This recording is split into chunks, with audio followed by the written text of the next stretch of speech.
Thank you. Good evening and thanks for coming.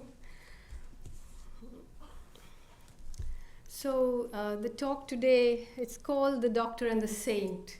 And I'm going to try and talk about a conflict between two men, and through that conflict to try and look at colonialism, imperialism, race and caste in a way that I think might complicate the way we usually understand it. The doctor is Dr. B.R. Ambedkar. I think perhaps a lot of you may not have heard of him. In India, certainly, he is a very, very beloved figure, particularly amongst the Dalits, the people who are formerly known as untouchables. Of course, untouchables not in the Hollywood sense, but in the opposite sense, people right at the bottom of the caste ladder. And the saint, it's a word that I use ironically in the title, and the saint is a person, I think, who is beloved to many of you, Mahatma Gandhi. And sadly, some of the things that I will say today will, and I think should, call his greatness into question. And I know this is going to be distressing for many, and let me say it was distressing for me too, because I was also brought up, conditioned on this, well, what can I say, but misrepresentation of history, or even that is a polite word. The conflict between them, of course, began a long time ago, but it really came head to head in the 1930s, at the time when India was still a British colony. But Ambedkar was really Gandhi's nemesis. He challenged him intellectually, he challenged him politically, but he also challenged him morally. And the reason that he has been left out of the kind of master narrative of Indian history is because of this, and it's not that he's left out in the sense that he is somebody who obviously children learn about in school, but he was a man who left a complicated legacy. He was a revolutionary, he was a newspaper editor, he was a politician, and eventually he actually helped in the drafting of the Indian Constitution. But the way he is valorized in our history books or in our lives generally, not among the Dalit people but amongst the privileged castes and by the state and the establishment, is as the leader of the establishment, or the man who kind of wrote the Indian Constitution. He didn't write it, he was the chairman of the drafting committee, and he was very unhappy with the Constitution when it came out. But in some way they leave out the passion, the rage and the anger that drove Dr. Ambedkar, and this was a fight against caste. So the Annihilation of Caste actually is the text of a speech that he never delivered. It was written in 1936, and he was invited by a sort of Hindu reformist privileged caste organization called the Jat Pat Todak Mandal, which means an organization for the destruction of caste, or for the breakup of caste, let's say. And he gave in this text in advance because he asked him to. And when they read it, and they realized that he was going to use their platform to denounce the sacred texts of Hinduism and to call upon untouchables, as they were called in those days, to renounce Hinduism and embrace any other religion that does not discriminate against human beings in this way, they cancelled, the invitation to him was cancelled. So then he published The Annihilation of Caste as a text. And the man who we know as the greatest Hindu of all time, Mahatma Gandhi, responded, and Ambedkar responded to that response, and that is the main text of this book. Annihilation of Caste as a text has been available. It's a kind of underground legend, and yet very few people in the establishment read it because it isn't available. It is the Dalits who have kept it in print. But this is the first time that it's been extensively annotated so that you can see the reference that, many times he makes references to incidents which then people would have known about, but today people don't know what it's about. So it's an extensively annotated edition.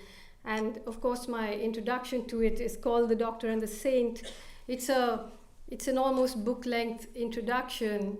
Of course, many have said, you should have published it as a separate book.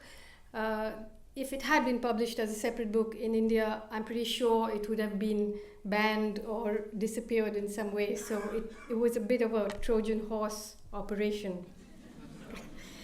So now, before I get into the whole debate between these two streams of thought, I just want to read out a little bit for those of you who, caste is something that the outside world has felt nervous of engaging with because it's just associated with Gandhi and yoga and backpacks and mysticism and the Beatles and so on.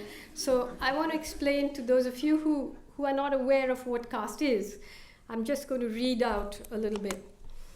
Anthropologists will debate the origins of caste for years to come, but its organizing principles based on a hierarchical sliding scale of entitlements and duties, of purity and pollution, and in the ways in which they were and still are policed and enforced, are not all that hard to understand.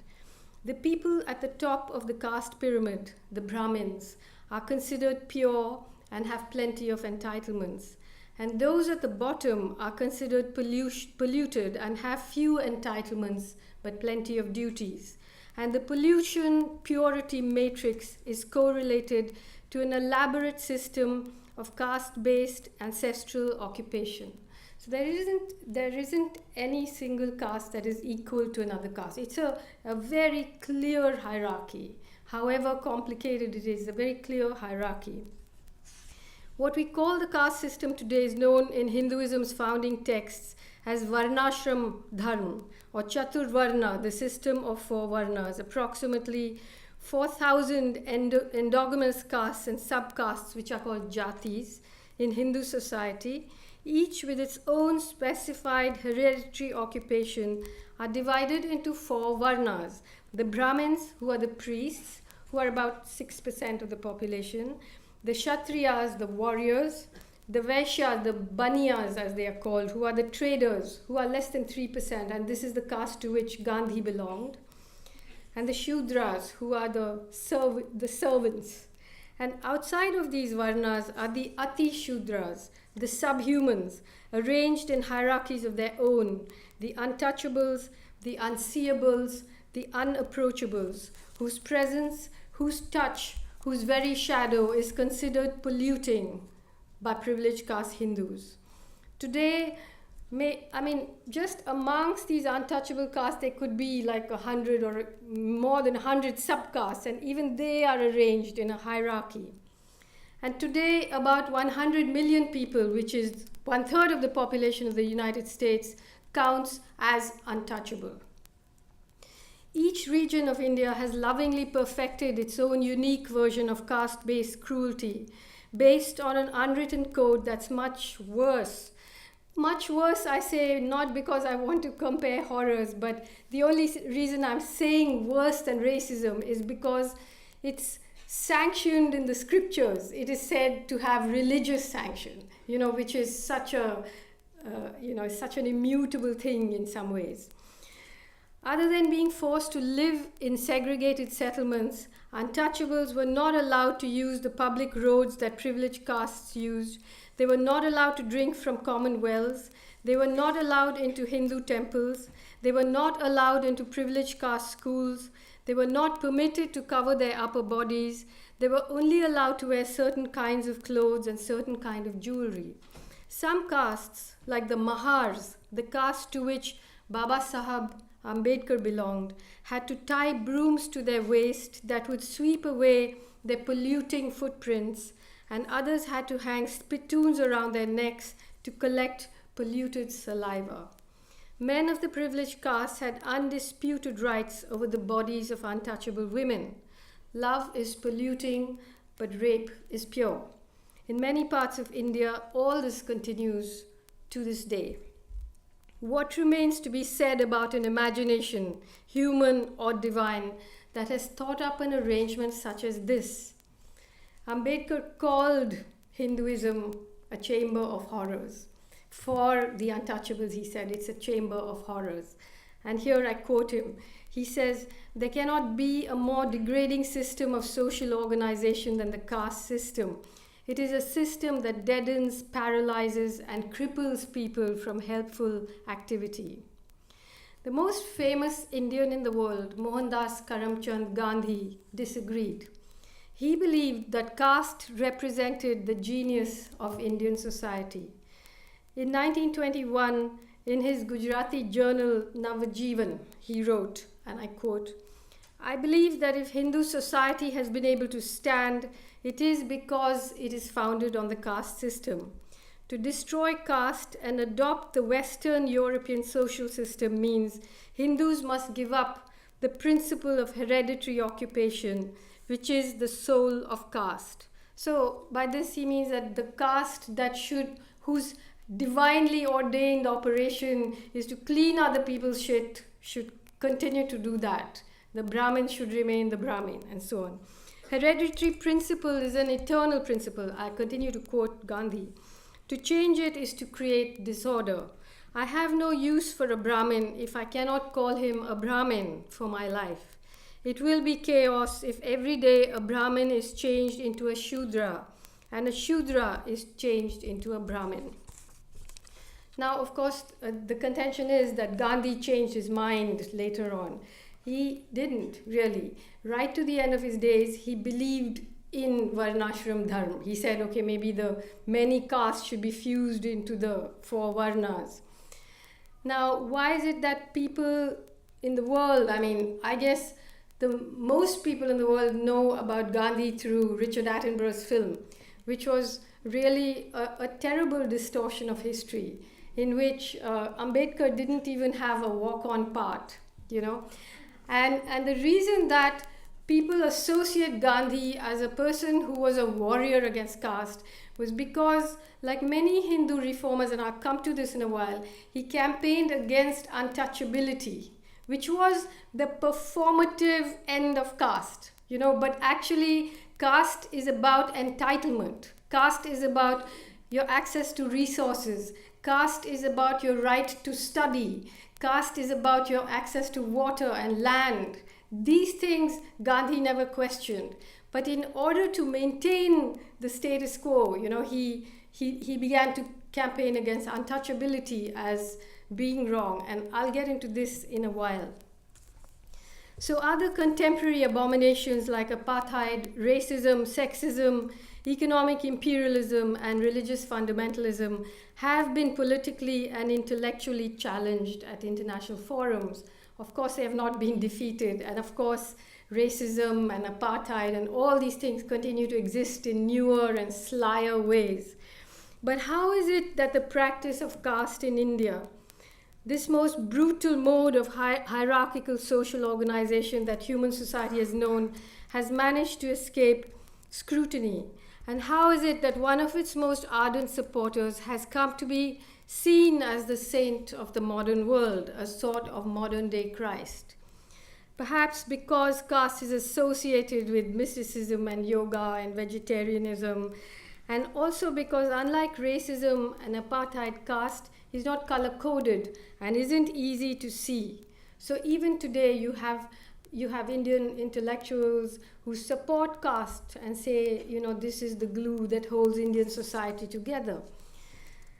Caste is not the same as race, but casteism and racism are both forms of discrimination that target people because of their descent. To support caste is very much like supporting racism or apartheid.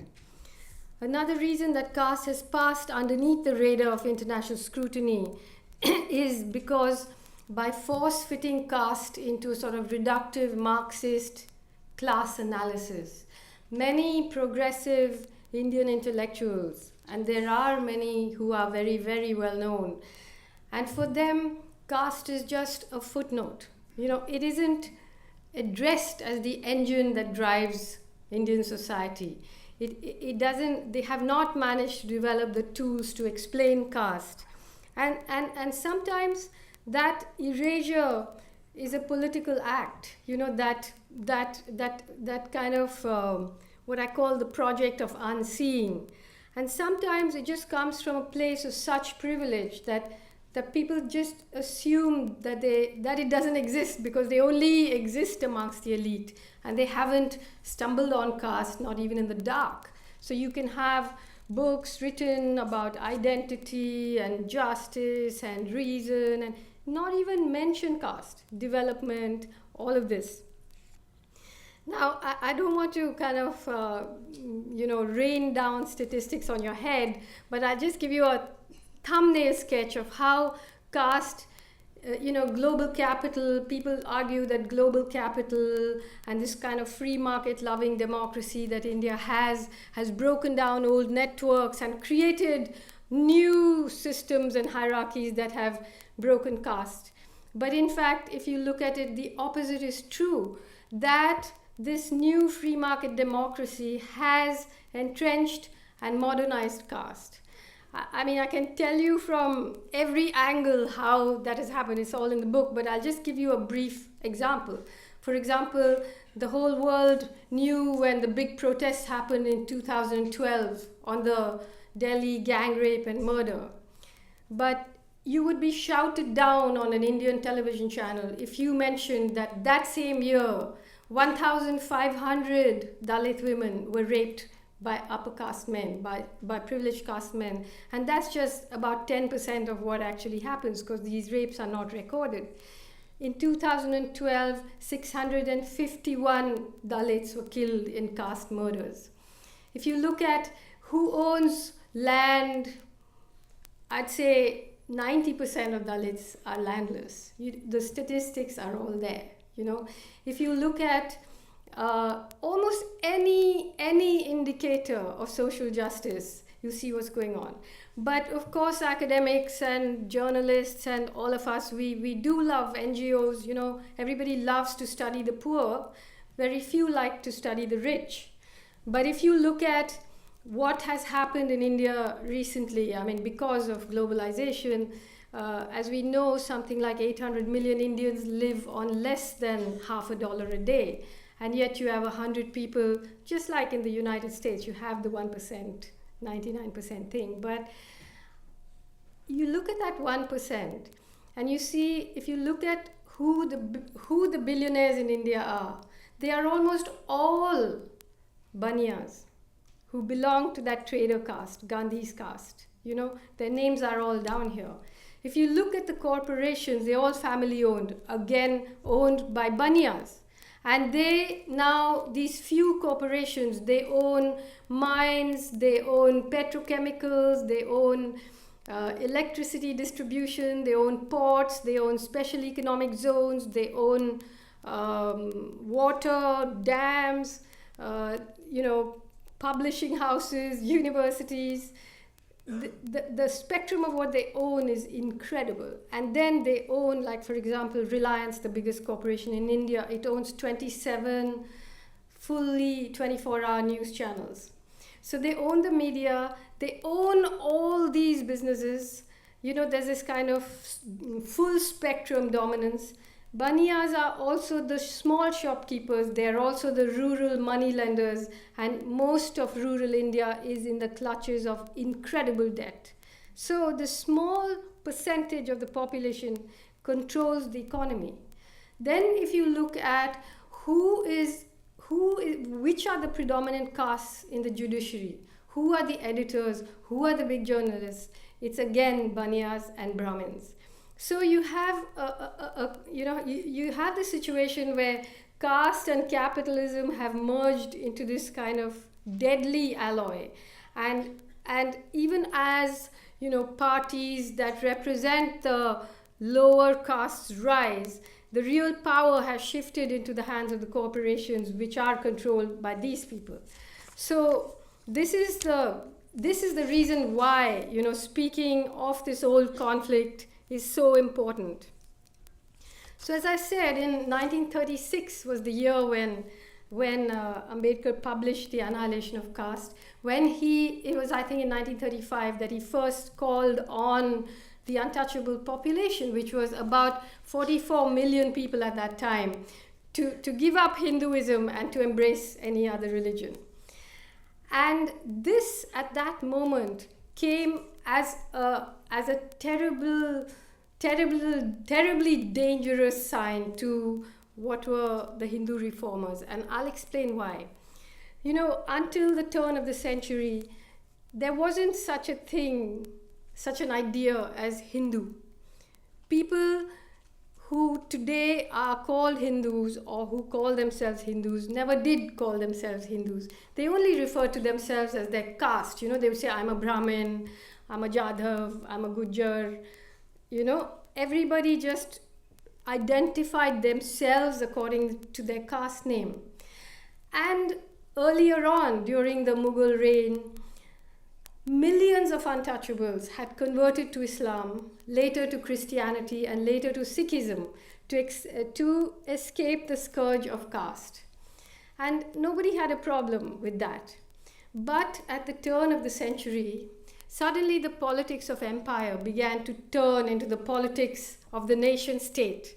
And suddenly, it was not enough to just ride your horse or your elephant into Delhi and take the throne and declare yourself the emperor. So with the nation state came the politics of representation. And here was a subcontinent where there were Sikhs and Christians and Jains and Buddhists and Brahmins and Vaishyas, people with so many religions, 3,000 languages. All of this was kind of now being synthetically homogenized into a nation state. And at that time, the politics of representation began. Who has the right to say, I represent everybody? Who represents the big farmers? Who represents the labor? Who represents the Sikhs? Who can say who represents whom?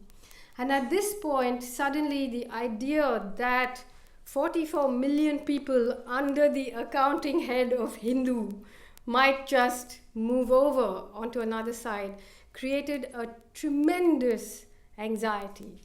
And this was when these sort of privileged caste Hindu reform organizations suddenly came into being, the Arya Samaj, the Brahmo Samaj, the Ramakrishna Mission, and they started proselytizing amongst untouchables, and they started speaking against untouchability but not against caste. So, because the whole thing was to bring this huge population into the Hindu fold, but to keep them in the servants' quarters. So you had this privileged caste reform movement, and you had an anti-caste movement to the tradition to which Ambedkar belonged, which started off with Buddhism. When Buddhism broke caste thousands of years ago. So Ambedkar came from a long line, and his contemporaries were, I won't get into it here, but people like Jyotiba Phule and Periyar and Ayoti Das, who were speaking against caste. And Gandhi came from the tradition of people who were speaking against untouchability, trying to bring them into the big fold. So that is why he had this really strange, performative, theatrical approach to reform. So when I read the debate between Gandhi and Ambedkar in The Annihilation of Caste, I kind of started following this thread back of, these things that Gandhi was saying about caste, it just shocked me, and I've been brought up with the same kind of history textbooks about how he was in South Africa and he was thrown out of the train, and he was so roused to, he fought race. And I started following this thread back, saying, how could a man who was saying the things he was saying in 1936, in 1925, how did this man come to be called a Mahatma? Who called him a Mahatma? When was he called a Mahatma? And I find that he was first called a Mahatma in 1915, which was the year he came back after spending 20 years of political activism in South Africa. So then I thought, now what has he done in South Africa that made him a Mahatma there? And that became even more shocking than anything else, because Gandhi arrived in South Africa in 1894, and he arrived there as a lawyer, as a legal advisor to a rich Muslim businessman, Indian Muslim businessman. And at the time, Britain was kind of strengthening its imperial grip on Africa. They discovered diamonds and they had discovered all these minerals. And there were two kinds of Indians in South Africa at the time. There were the passenger Indians, who were the sort of privileged caste Indians who had gone to South Africa to trade, to run their businesses on the back of British imperialism. And then there were the indentured labor, the poor subordinated caste bonded laborers who had been brought to work the sugar plantations. So Gandhi's first political awakening, when he was on this train in this whites-only compartment and he was thrown out in Pietermaritzburg, was not because he believed in racial equality, but because, and he's written this, I would not presume to say any of this. All my research comes straight from the collected works of Mahatma Gandhi. Everything I say is quoted directly from his own writings. So he actually was outraged that passenger Indians should be treated on par with what he called the raw kafir. He only referred to Africans as kafirs or savages. And I'll read out what he said.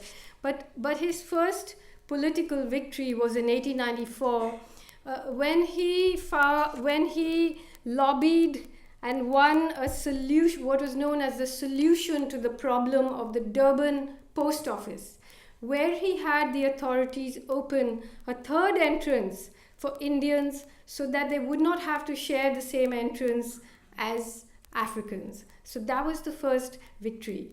Then he started the Natal Indian Congress, to which the membership fee was £3. Many, many years later, in the Bambata uprising, the Zulu uprising, they rose up against the British because of a £3 tax. So you can imagine how exclusive this Natal Indian Congress was. And then in 1899, Gandhi keeps writing about how he's looking forward to an imperial brotherhood with the British, and how the passenger Indians are of Indo-Aryan stock, the same Aryan stock as the British. And then in 1899, when the British go to war, in this savage war against the Boers, Gandhi volunteers and sides with them. Of course, they don't give him arms, so he is a stretcher bearer. And I think quite soon you will read a book called The Stretcher Bearer of Empire that's coming out, written by a South African academic. So he joins the British in the Boer War. Then in 1906, he joins, let me just read you what Gandhi said about indentured Indian bonded labor. He says, whether they are Hindus or Mohammedans, they are absolutely without any moral or religious instruction worthy of the name. They have not learned enough to educate themselves without any outside help. Placed thus, they are apt to yield to the slightest temptation to tell a lie, and after some time, lying with them becomes a habit and a disease. They would lie without any reason, without any prospect of bettering themselves materially. Indeed, without knowing what they are doing, they reach a stage in life when their moral faculties have completely collapsed. Now, this theme repeats itself, I've quoted Gandhi from 1894 to 1946, right to the end of his life. So the business of his changing, the business of, oh, he was a man of his times, is addressed in this work, because you can either be a man of your times or you can be a Mahatma. You really can't be both. And anyway, then in 1906, the Zulu chief Bambata Kamachinza led his people in an uprising against the British. And Gandhi volunteers his services. He asks to be armed with weapons, but the British turn him down. And eventually, it was a massacre. The chief, Bambata, was beheaded. Thousands of Zulus were killed. Even Churchill, the master of war, was shocked and wrote these letters saying, how can we be so brutal? But Gandhi continued to press his friendship on the British. And then in 1906, the British, despite these offers of friendship, passed an act which disallowed the passenger Indians from going into the Transvaal to compete with British businessmen. So that was the time when Gandhi started developing the methods of satyagraha. Now the thing is that I don't think we should just look at all of this as saying, oh, are you trying to say that satyagraha is a bad thing? No, I'm not trying to say that. But I'm just trying to tell you the context in which this kind of politics arose.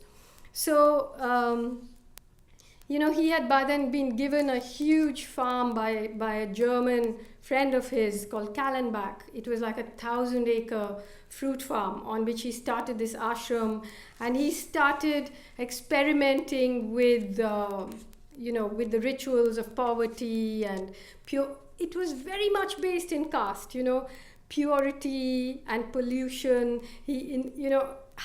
He kept talking about how a satyagrahi has to be pure, he has to be vegetarian, he mustn't have sex, and all this kind of stuff started there. And he was thrown into prison. And this time, the man who couldn't bear to enter a post office door, share a post office entrance with an African, had to now share a prison cell. And there's a series of letters he writes about this. He begins a campaign saying that Indians and Africans must have separate cells, separate food, separate bathrooms. And here just one of these many letters. We were all prepared for hardships, but not quite for this experience. We could understand not being classed with the whites, but to be placed on the same level with the natives seemed to be too much to put up with. I then felt that Indians had not launched our passive resistance too soon. Here was further proof that the obnoxious law was meant to emasculate Indians. Apart from whether or not this implies degradation, I must say it's rather dangerous. Kafirs, as a rule, are uncivilized. The convicts even more so. They are troublesome and very dirty and live almost like animals. So this kind of thing goes on, and then these rituals of poverty start to be developed in the Tolstoy farm. And the question is, when you're enacting poverty, there is, according to me, poverty is not just about having no money, right? Poverty is about having no power. And here was a person who was accumulating power, but performing the rituals of poverty. So while Gandhi was taking off his suit and putting on the loincloth, Ambedkar, a man who was born in an untouchable family, who was not allowed to wear clothes, was putting on a suit. Which was the more radical act, is a question we have to ask ourselves. But it was only in 1913, which was his last year in South Africa, that Gandhi actually stepped out from this privileged, agitation. You're performing the rituals of poverty, you're developing satyagraha. What are you fighting for? Not for the indentured worker, not for the colonized African, not for higher wages, not for justice, but for the right of the Indian businessman to expand his business into the Transvaal. It's a real irony. And it's only in 1913, his last year in South Africa, that actually Gandhi stepped out to join the workers' strikes, the coal workers' strikes, the Indian indentured labor strike. But very quickly, he signs a deal with Jan Smuts and leaves South Africa that very year. The Year of Blood, South African Year of Blood, it was called. And it is around that time that Gandhi's sort of semi-commissioned biographies begin to be written. And all of them are written by Christian missionaries. All of them start calling him the living Christ, the savior of the poor, and so on, when actually it was just the opposite, So you all remember Reverend Charlie Andrews from the Attenborough film. He came to South Africa and fell on his knees and said that Gandhi was the living avatar of Christ. In 1921, the Unitarian minister John Haynes Holmes of the Community Church in New York, in a sermon called "Who is the Greatest Man in the World?", introduced Gandhi to his congregation as the suffering Christ of the 20th century. And much later, in 1958, Martin Luther King Jr. said Christ furnished the spirit and motivation while Gandhi furnished the method. And they actually presented Gandhi with a constituency of African Americans, a great irony because he had great contempt for Africans. And Martin Luther King actually, in a sense, was more Gandhian than Gandhi. I mean, he led a sanitation workers' strike, but Gandhi said for sweepers to go on strike was a sin. So and anyway, he leaves South Africa in 1913, goes to England, where he is given the highest civilian award of Imperial Britain, the Kaiser-e-Hind. And then he arrives in India. Somewhere on the high seas, the wind bestows him the title of the Mahatma, who fought racism and who fought for justice and who fought for equality. And he arrives on the shores of India as a Mahatma. And who greets him? The biggest industrialists in India, the Birlas, the biggest mill owners. They greet him, they take him from city to city, they embrace him, they fund his ashram, and there was born the first, perhaps the greatest, perhaps never to be repeated, the greatest corporate funded NGO the world has known. That was where it began. And Gandhi, at that time when he arrived, the mill owners have made money during the war, but the mill workers are on strike. There are these lightning strikes happening, and the mill owners call Gandhi in to negotiate with the workers. And he starts not a union, it's an association. And the first condition is that they will not represent themselves. He will represent them. Gandhi will represent them. And this is the man who Ambedkar, who at the time Gandhi was coming to India, Ambedkar was actually leaving for Columbia. He studied in Columbia. He got a scholarship to study in Columbia. And this is the man that he presumed to argue with. So Ambedkar, of course, did not have to go all the way to South Africa to experience injustice. As I said, he was born in a Mahar family. And because of British legislation, an untouchable boy was allowed to attend a touchable school. But this man, this greatest, I think one of the greatest Indian intellectuals, was made to sit on a gunny sack in the corner of the classroom so that he would not pollute the other privileged caste children. Then his family moves to Bombay and he gets a scholarship, finally graduates. He gets a scholarship by the Maharaja of Baroda to come to Columbia, where he studies and writes this brilliant paper about caste. He's 25 years old, and then comes back to India, to Baroda. Around the same time, Gandhi's star is rising, and Ambedkar, to work off his scholarship, has to go to Baroda to work. And the boy who studies in Columbia, who sits at table with everyone else, who studies in the library, who eats at the dining table, now goes to office and the clerks are throwing files at him. They're rolling up the carpet so his feet won't pollute the carpet in the office.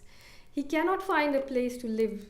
He cannot, neither Hindus, nor Muslims, nor Christians, nor Parsis will allow an untouchable into their house. So eventually, he moves back to Bombay.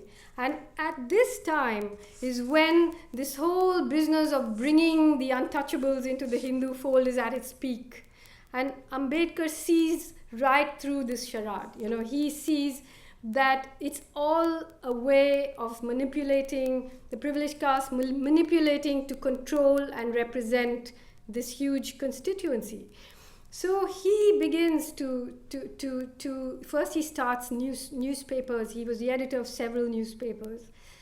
And most important, he starts thinking, he has studied law, he's an economist, he's a philosopher, and he starts developing legally and politically a way of trying to lobby for the untouchable people to represent themselves. You see, because if you look at the way populations are scattered, they're always on the edges of villages and so on, so they can never form a political constituency. They're always the minority. So he's developing a way, trying to think of a way of how they could become a political constituency. And this is what Gandhi and the other privileged caste reformers just don't want. And this is what Gandhi stakes his life on to destroy. And it is this battle of political representation that is at the core of the conflict between Gandhi and Ambedkar. So, you know, as I don't have time to get into everything, but you all have heard of the salt satyagraha. Of course, it was a fantastic, imaginative political campaign by Gandhi in 1930 when he called upon the people of India to march to the sea and make salt to break the British salt tax. That was in 1930. In 1927, Ambedkar led a satyagraha which not just you but most Indians have never heard of. It was called the Mahad Satyagraha, when tens of thousands of Dalits gathered in the small village, the town of Mahad in what is now Maharashtra. And they marched through the town to insist that Dalits should be allowed to drink water from a public tank, which they were disallowed from, but which some British legislation had actually made legal, but people were too scared to actually test it out. So they did the Mahad Satyagraha in 1927. There were two, one and then another, but I'm just going to collate them. So they marched through the town, they drank water. The Brahmins purified the tank by pouring cow dung into it, you know. And what did Gandhi do? Gandhi did not support the Mahad Satyagraha. That same year, speaking in Lahore at a meeting, he said, you know, untouchables should try to get their way by sweet persuasion, because when they do satyagraha, it actually amounts to duragraha, which he defined as a devilish force, you know. So between salt and water, there was a toxic universe of politics in India. Now, in 1930 was the first roundtable conference where the British government called this conference in order to kind of devise a constitution for home rule. So you had Muslim representatives, Sikh representatives, Christian representatives, and for the first time, the untouchables, represented by Dr. Ambedkar, went to London. The Congress Party, which was a party really run by privileged caste Hindus, Brahmins and Banyas, they were boycotting it because that was the time of the salt satyagraha. And that was when Ambedkar developed this really brilliant proposal for the double vote. You know, so he said that untouchable people should be allowed to vote for their own representative, and then they should be given another vote to vote for a general representative for a period of 10 years until they can develop themselves into a constituency. And the British and everyone else there accepted that. But, of course, the roundtable conference ended. And then there was a second roundtable conference in 1931, when Gandhi was nominated by the Congress to go and represent them. And it was at that conference that Ambedkar and Gandhi had their first confrontation. And before the official confrontation, Gandhi met Ambedkar, and he just looked at this really erudite, sharp young man and assumed he was a Brahmin, and a self-hating Brahmin. And he said he questioned him about Ambedkar's already vociferous critique of the Congress party, which, according to Gandhi, amounted to a critique of the homeland. And there's this poignant moment when Ambedkar looked at him and said, "Gandhiji, I have no homeland. No untouchable worth his name would think of this as his homeland." And then at the conference, which went on for several weeks, this confrontation began, where Gandhi said, "I, in myself, in my own person, represent India's 44 million untouchables." And he refused to acknowledge that Ambedkar could have a voice or could ask for this separate constituency. He was all right. Gandhi agreed about the Muslims, Christians, Sikhs, that was okay, but no, the untouchables will not have a separate constituency. He said, "I would rather Hinduism died than untouchability survived," which was again fancy footwork. I want to read to you a part about caste and entitlement, which I think will have a resonance here. See, because what was the caste system? How was caste maintained?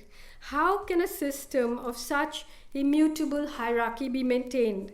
How do landlords force laborers generation after generation to toil night and day on subsistence wages?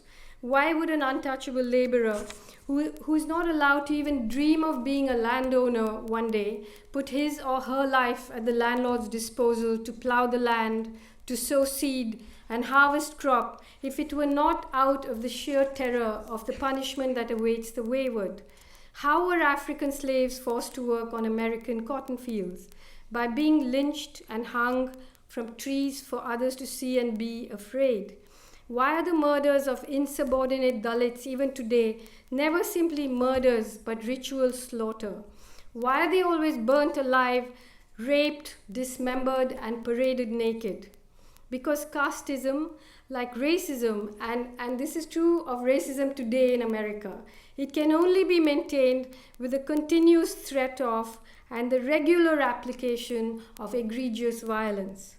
So the question is, what does it mean for a doctrine of nonviolence to be founded on a base of egregious violence?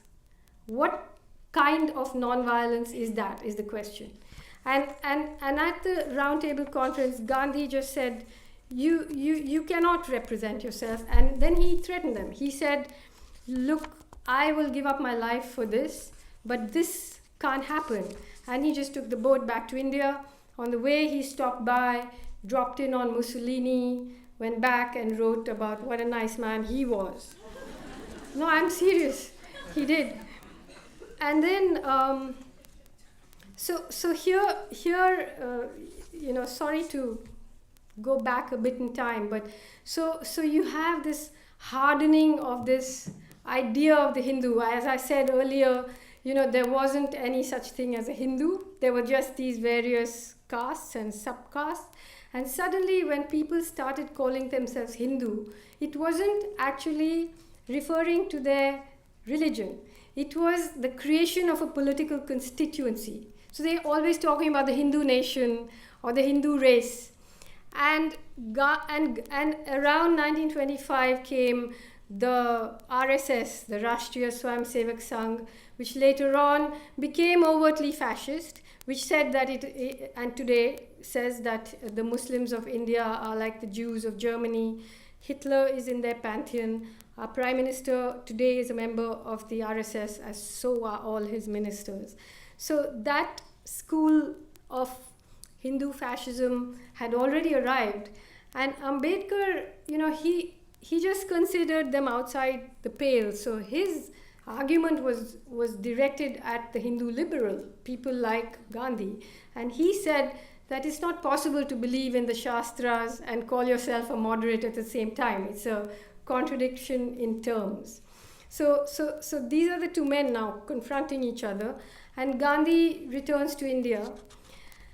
And the British announced the Communal Award, which is known as the Communal Award, where they do allow the untouchables a separate electorate for 20 years so that they can develop into what Ambedkar wanted. And Gandhi's response was to go on an indefinite hunger strike. You know, he never went on any hunger strike on any issue about untouchability except this one, to destroy the possibility of untouchable folks representing themselves. And when he announced this indefinite hunger strike from prison, there was obviously the country went into a spin, and all the great leaders descended on Ambedkar, and including many other untouchable leaders who grew very frightened, because if Gandhi died on that hunger strike, you know, the untouchable community was going to be lynched. So there was an incredible amount of pressure, and it was really a terrible moment for Ambedkar, and he had to back down. In the face of that pressure, he had to back down, and he signed he agreed to sign what is known as the Pune Pact. Of course, in the Round Table Conference, Gandhi refused to admit that he was a leader of the untouchables, but in the Pune Pact, he said Ambedkar will sign as the representative of the untouchables. And Gandhi himself didn't sign it, but various industrialists and Hindu right-wing people signed it.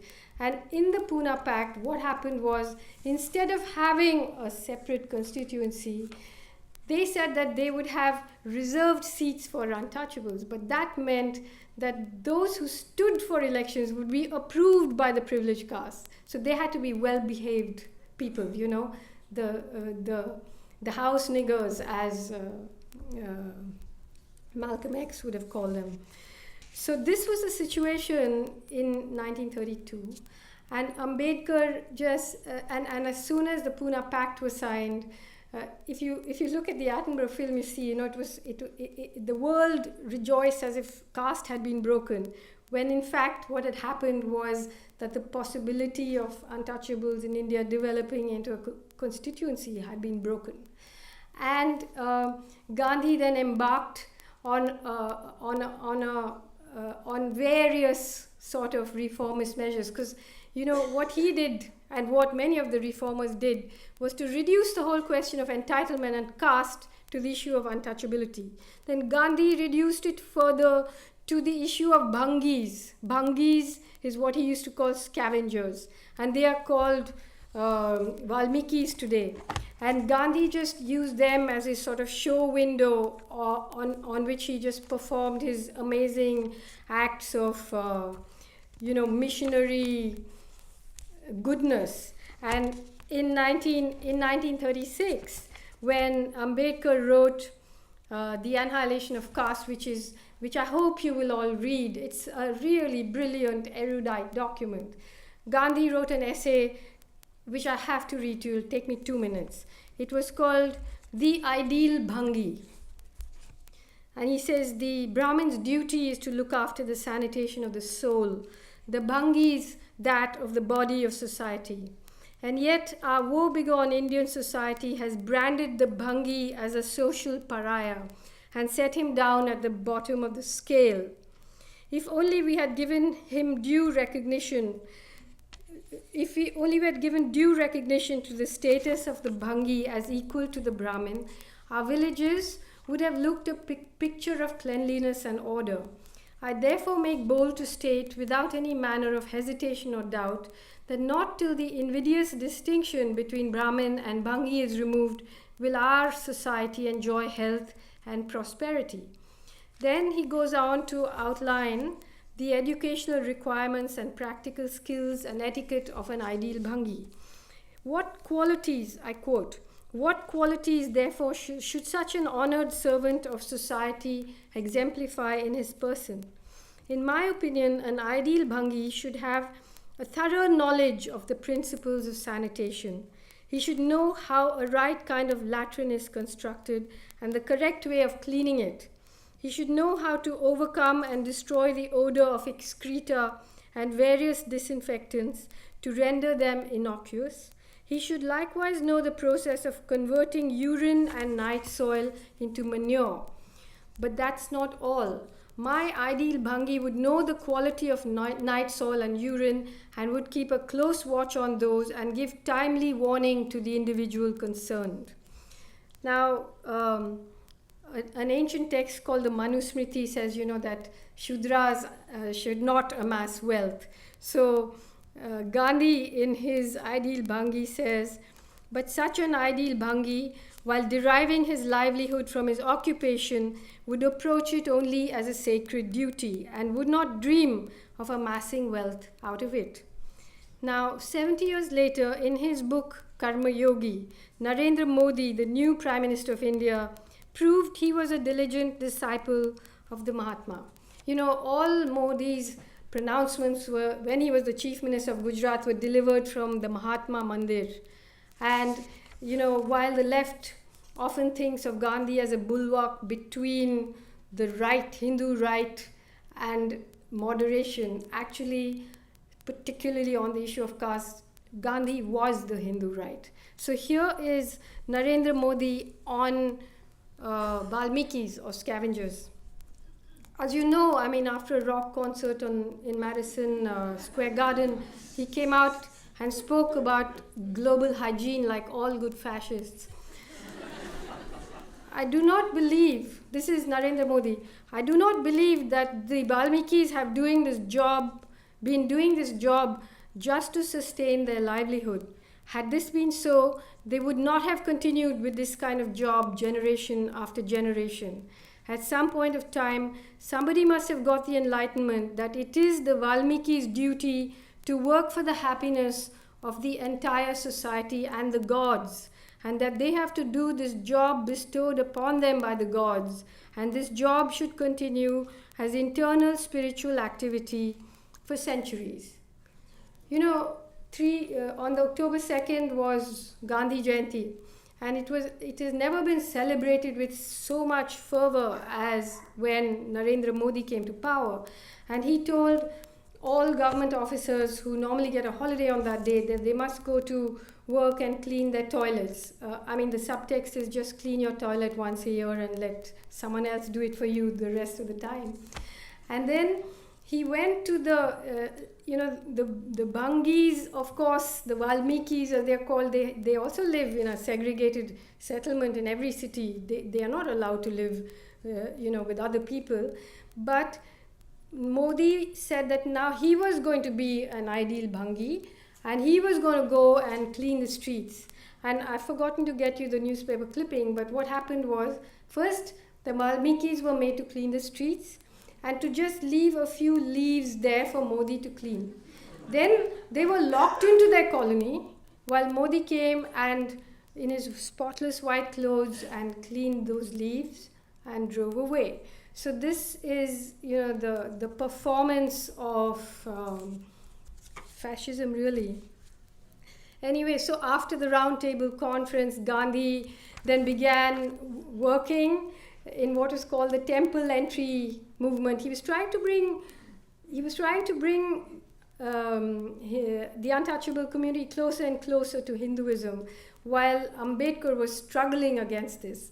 And it was really tragic after that, because by the time the 40s approached, the whole emphasis changed to the conflict between Hindus and Muslims, and that became the battleground. And the Congress party managed to use untouchables who were impressed by Gandhi's missionary activities, which, having faced so much cruelty, was seductive in some ways. And they began to be used as the outlying army in the battle of partition, where, as you all know, more than 1 million people, Hindus and Muslims, massacred each other.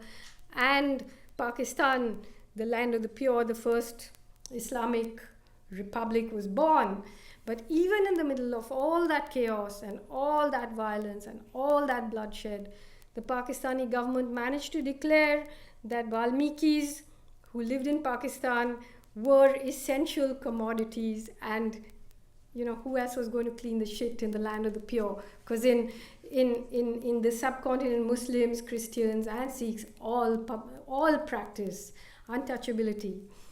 And in what happened as partition came, as it became clear the British were leaving, Gandhi sort of began to withdraw from the business of the state. And he said that, look, quite rightly, he said that the state is the embodiment of all violence. And I believe in the rule of the people, and so on. Now, Ambedkar grew terrified of this. For him, the rule of the people was going to be the rule of the Hindu privileged caste. So he was desperate to try and get whatever safeguards he could in place, which is why he lobbied, and it's a complicated story of how he came to be on the drafting committee of the Constitution, where he did manage to put in some safeguards, though he became very, very unhappy about what form the Constitution finally took. And he said, that I believe that every generation should have a new Constitution. But then he became India's first law minister, because he was really the only person who was equipped to. He had been working on these issues for so long. And as the first law minister, he said, he believed that caste was controlled through women. And he tried to change the Hindu code bill to bring in laws on divorce, to give women rights to inheritance. The parliament was surrounded by right-wing Hindus, sadhus. He finally resigned in disgust. But today, when you see the statues of Ambedkar, they hold up the Constitution, which is a document that he himself was pretty unhappy with, not the Annihilation of Caste, which was Ambedkar the revolutionary. So Ambedkar actually was quite nimble in his movement between over the lines, to try to get what he could. And yet, sometimes he's frozen as the writer of the Constitution, and people get stuck in constitutionalism, and therefore the issue of caste has just become a maze of difficulties. I have not spoken at all about Ambedkar's relationship with the left, with the communist movement, which ended in a terrible tragedy, because he believed that Brahmanism, which was really the anti-caste movement for Hinduism, Brahmanism and capitalism were the real enemies of the people. But communists in India, people of the book, therefore people of the privileged caste, simply could not understand what it meant to be an untouchable or a lower caste. And all the leaders, even today, of the communist movement are predominantly of the privileged castes.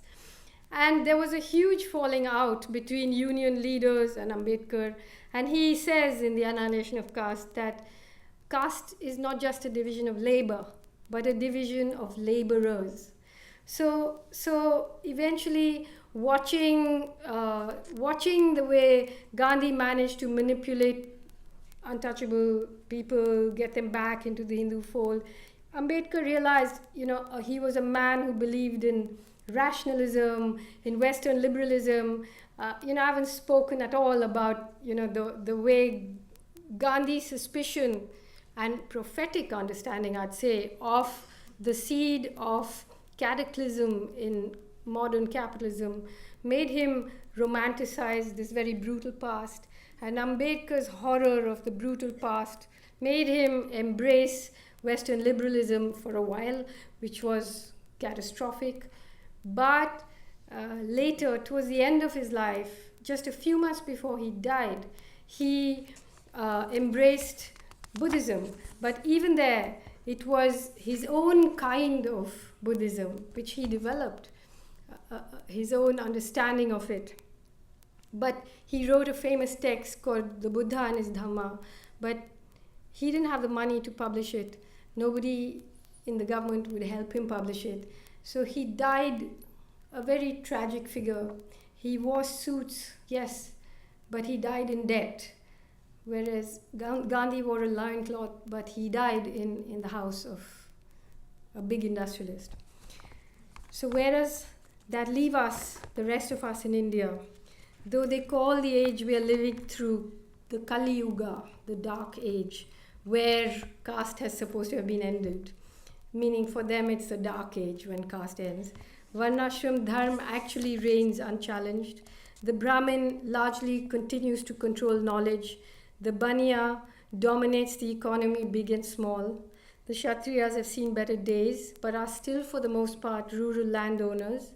The Shudras live in the basement of the big house and keep intruders at bay. The indigenous people, who I haven't even spoken about because I've written so much about them in my past work, are fighting for their very survival. And the Dalits, well, we've been through all that. There has not been a day in India since 1947, not a single day in India, when the Indian army has not been deployed within its own borders against, quote unquote, its own people. And if you look at where that army has been deployed, Manipur, Nagaland, Assam, Mizoram, Kashmir, Junagadh, Hyderabad, Goa, Punjab, and now shortly against the poorest people, the indigenous people in central India, you see that the enemy has always been tribals, Christians, Sikhs, Muslims, Dalits. In its DNA, it continues to be an upper caste state, a privileged caste state at war and controlling the others. So can caste be annihilated? Well, not unless we show the courage to rearrange the stars in our firmament, not unless those who call themselves revolutionary develop a radical critique of the caste system, and not unless those who understand caste sharpen their critique of capitalism, and not unless we read Baba Saheb Ambedkar, if not inside our classrooms, then outside them, and until then we will remain what he called the sick men and women of Hindustan who seem to have no desire to get well. Thank you.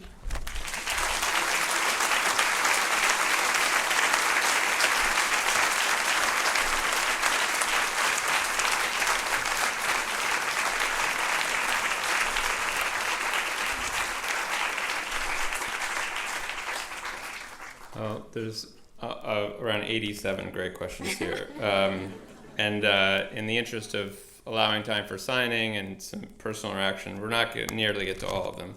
But I'm gonna leave these here for you to start. I'm gonna go back and get a little thing that I'm gonna read out in a moment for announcement in the audience. But Arundhati can dive right in. Okay, this is good. How is caste articulated in Bollywood films, whether in contemporary or period films? You know, there are a few films, very, very few films, you can count them on your fingertips, that have dealt with caste. I mean, one very good film is a film called Fandri, which I don't think it's a Bollywood film, but it's a new film, and it deals with caste in a beautiful way. But for the most part, it's just ignored. It's just as if it doesn't exist. Bollywood films are interesting, you know, where we live in a society of caste, where even today, I live in Delhi, and in Delhi, in the outskirts of Delhi, continuously people are being lynched, killed, beheaded, boys and girls who marry across caste lines. It just happens almost every day. You read it in the papers. Very few people marry outside caste. Most marriages are arranged, and yet Bollywood films are all about love. You know, so it's like this fantasy that everybody likes to go and see in the movies, but it doesn't really play out in real life. So yeah, I mean, it's an absence for the most part. What role do you think NGOs and international development agencies play in solidifying or dismantling caste? You know, this is a very important question. I don't know whether I can, have enough time to answer it. But because I've written quite a lot about NGOs and the role they play, in furthering the imperial economic agenda. And when you look at NGOs, when I say NGOs, I mean also the foundations, the Rockefeller, Ford, Carnegie, and their equivalents, and how they have actually, on the face of it, it's not like everything that they do is bad. But what happens is, if you look at, for instance, even look here in America at what these corporations have done to the memory of Martin Luther King. Martin Luther King was a critic of the free market. He was talking about, he was not only talking about race, he was also talking about economic injustice, which is intrinsically linked to racial injustice. But today, if you look at who are the sponsors of the Martin Luther King Foundation, and you'll find there are lectures in his memory about the free market and so on. So how was the civil rights movement here, the radical end of it, subverted? How was the anti-apartheid movement subverted? How did it happen and unfold in Indonesia? All in all of Latin America, And similarly, what happens is, I won't speak specifically about caste, but let me talk about everything in India right now at the moment. What happens is the NGOs move in, and they start creating these silos, where there's a kind of, where everything becomes an identity, not just caste, feminism, poverty even is an identity, it's not something that's caused. And then all of these silos separate themselves from each other, and they work as a firewall against anything that's questioning in a serious way the economic imperialism. And the failure of the left is that it has allowed them the space to do this by not being able to address these questions, the questions of women, the question of caste, the question of race. The left has not been able to deal with it, so others have moved in and created these safe spaces where some of the grievances are addressed, but the rest are just left. They actually work as a firewall to perpetuate a system that is causing the problem in the first place. So, that's a short answer to a very complex question. I want to give you some more questions. Oh, go I'm on. going to read out Bishu's. Let's publish them as a book. I'm going to, that's me. But just really quickly, some of the folks who are involved in organizing tonight asked that I read this.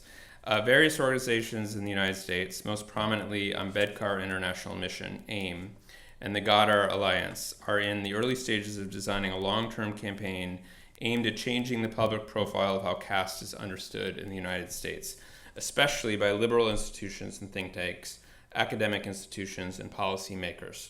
It's going to be a multi-dimensional campaign that will involve creating targeted media outputs, reports, educational programming, and a series of short campaigns with specific, very tangible goals. If there are folks here tonight who are interested in helping build such a campaign or lend their support in other ways, please see Biju or Vinaya at the back of the hall. And maybe Biju, you could just, and Vinaya, raise your hand, and Vinaya. So see them after if you're interested in that particular project. Okay, I'm going to just take 3 questions. One is there any criticism of the doctor? Yes, in fact, there is in the book, and it has to do with his attitude towards the indigenous people who, within the Annihilation of Caste, his understanding of indigenous people, again, as savages and habitual criminals. And finally, when the Constitution was made, there were 2 categories of indigenous people, like Schedule 6 and Schedule 5. Schedule 6 was the northeastern states, where actually the constitution stood them in good stead. But in the central Indian tribal areas, the homelands were once again given over to the state. And those people were criminalized overnight by the constitution. This was not just Dr. Ambedkar, but that was how the constitution came. Anyway, that is a detailed criticism. I have to say that, this book is not a hagiography of one and a demonization of the other. It's just that I was pushing against what people normally think, so I might have made it sound that way, but you'll see when you read it. How was your book received in India? What were the impacts, debates, and rejection? Well, obviously, it was received in very complicated ways in India because, it is a subject that is extremely, extremely, extremely sensitive. There were some people who said, no non-Dalit has a right to write an introduction to Dr. Ambedkar's work. There were people who were annoyed that I had written so much about Gandhi. I can understand that, but it's just that I felt that he had made such a smoke screen that until you deconstructed him, you couldn't see the clarity of Annihilation of Caste. And as I said, if the book was published separately, it would have been banned. So it was a strategic thing. I mean, obviously there's no perfect text and so on. Then recently I spoke in my home state of Kerala at the Ayyankali Memorial Lecture. Ayyankali was again an untouchable in Kerala, Pulleya, amazing man who really led the first agricultural workers' strike before the Russian Revolution and so on. And there, I was really attacked by the Gandhians, and there was a threat of police cases. There were marches against me. The Home Secretary said I must apologize for all the things that I had said about Gandhi. I said, I haven't said anything about Gandhi. I can apologize for quoting him. So there was that. And the last question is, it's been said that sexual repression is the basis of sexual violence. Can you tell us about Gandhi's sexual repression, how he blamed victims of sexual violence for bringing violence on themselves, and discuss how he cut off the hair of young women followers? Can you talk about this? Look, this is a whole separate book, Gandhi and women. It's really again, this whole thing is hidden in plain sight. People say, why did you call it the doctor and the saint? Why didn't you call it the doctor and the hypocrite? I said, Gandhi was not a hypocrite. He put it all down there. He wrote it down, The hypocrisy is in the way he has been edited and passed down to us, by the court historians of our times.